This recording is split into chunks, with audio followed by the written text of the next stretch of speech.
Imagine someone charming, well-groomed, someone that you never think would even hurt a fly.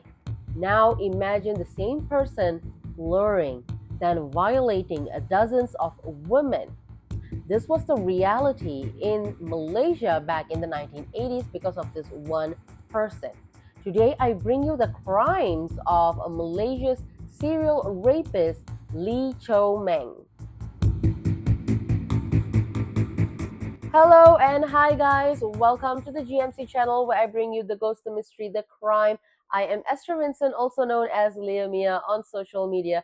To follow me on my socials, and today, thank you so much for clicking on this video. I hope you guys stick around till the end. If you have not done so, please go ahead and subscribe. Help me to grow this channel, encourage me to make more. And if you guys stick around till the end, I hope you guys will leave me a thumbs up, a comment, or share this story to others. For that, I will have to say thank you. And without further ado, let's get into today's crime. Let's start at the beginning. Very little is actually documented about our perp for today, Chow Meng. There is no flashy backstories or monster origin backstories or anything like that. Nope. What is known is Chow Meng was originally from Mentaka, Pahang, and he is described outwardly as a very handsome, charming, attractive looking guy, confident and whatnot. The type of face that you would see walking down the street, you would smile at or give a nod or even take, a second glance because of his attractiveness. Not the type of face that you would see on a wanted poster. But behind that composed facade is a man whose jealousy, heartbreak, and rage would fuel a spree of violence unlike anything Malaysia had seen back then. Like many serial offenders' crime stories, the violence doesn't start right away and make the perpetrator famous. No. For Chow Meng, his descent to the crime life appeared to be tied tightly to a broken relationship that he had went through. Around 1985, Chow Meng had been in a serious relationship with a woman named Tiong Hua. They lived together, planned for the future, the whole shebang, like what a normal couple would do, planning for the future, marriage, whatnot. So Chow Meng and his girlfriend, they were that. But their relationship ended violently when she decided to walk away, fed up with his infidelity, affairs, dishonesty, and a reckless lifestyle. He tried talking things out with her, saying that he would change this and that, but never delivered on his promises. So she walked away for real this time. That breakup, sources say that it didn't just upset him. It twisted his perception of women and turned his resentment into vicious motives. Experts will later say that in his mind, it was fixed that women are not trustworthy, hence, he could treat them with violence. Excuse me? Let me get this straight.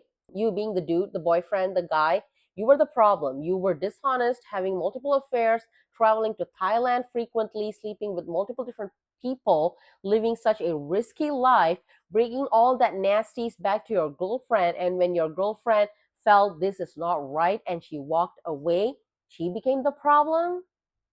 Women became the problem? Make it make sense. What a freaking lameo. From about 1986 to 1987, not too long, it was just like a year, Chow Meng started stalking his victims, not on the streets, not on the roads, but through newspaper ads. Ordinary women back in the day, they used to advertise their services like, florists, tutors, insurance agents, all these people, they used to put their picture in and advertise their services.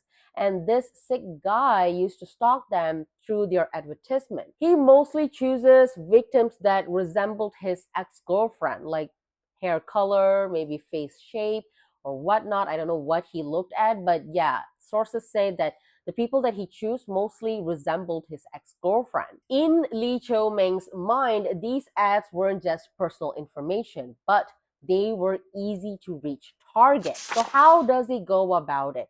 He doesn't go and attack his victim right away. No, he takes his sweet time. He pours in his charm and gains their trust. Some sources say that even happily married women fell for his tricks. First, he would contact these women using fake names and details, trying to talk and gaining their trust.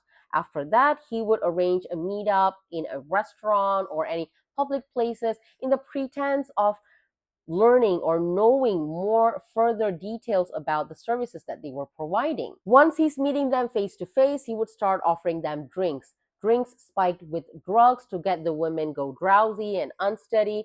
And from then onwards, everything would turn really dark. In some cases, he would move these drowsy women to hotel or motel room. In other cases, he would just bring them to like secluded places where he could then rob them of all their valuables. After that, he would proceed to rape them. Among his victims were also women who were in good careers like lawyers, accountants, like even these women fell for his charm. Beyond the sexual violence, Lee Chow Meng also employed psychological terror on this woman, often taking pictures of them while they were unconscious, while they were in a vulnerable position. He would take pictures of them that they did not consent to. Later on, he would go on to threatening this woman to pay him up in order for him to keep these pictures secret. In certain cases, he blackmailed them to pay up to about 10,000 Malaysian ringgits in order to keep the pictures secret. If no, he would release them to public. He knew that these women could pay him because, they had good careers, they are earning well. What a sicko. Think about that, financial extortion layered on top of physical violation. It wasn't just assault, it was a manipulation to keep the victims silent. In about a year, Lee Chow Meng's crime spree grew. Reports from several local sources say that he raped at least 18 women, possibly more. Police also suspected that he may have killed up to 5 of his victims to cover up his tracks. Unfortunately, many of these deaths were never proven in court later. This number, 18 women, is one of the highest documented counts in Malaysian criminal history linked to a single offender in such a short period of time. For context, that's like dozens of lives ruined, families shattered, and a whole community left in fear. And yet, despite mounting evidence, Lee Chow Meng avoided being captured for nearly a decade. Not 1 year, not 2 years, you guys. Nearly one whole decade, 10 freaking years. How did he do it? Like, what was the secret? By the early 90s, calls to catch this predator, Lee Chow Meng, intensified when a skeletal remain of a woman believed to be one of his victims showed up in Batu Caves, Selangor. And just a few weeks later, another woman's body was found in an oil palm plantation in the state of Perak. Police launched a full-scale manhunt on this guy. Posters were put up, rewards were being announced. At one point, 50,000 Malaysian ringgit bounty was offered for any information that would lead to his arrest. In the beginning, the bounty was just about 10,000 ringgit and then it went up to 20. Once it reached 50,000, the latest bounty on Lee Chow Meng's head or information on his capture, a lot of details started pouring into the investigators. So yeah, more money, more information, I guess.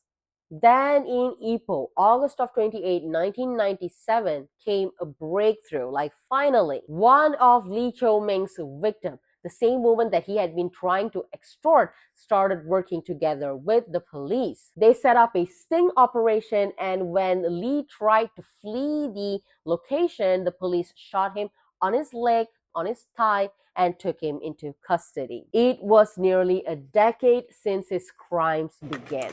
But justice wasn't straightforward.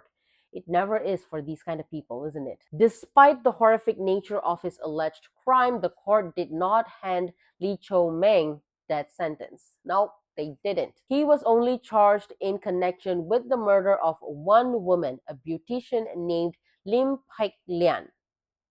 That's it. But by February of 1999, he pleaded guilty to manslaughter and not murder. And so he was sentenced to only 15 years in prison for multiple offenses.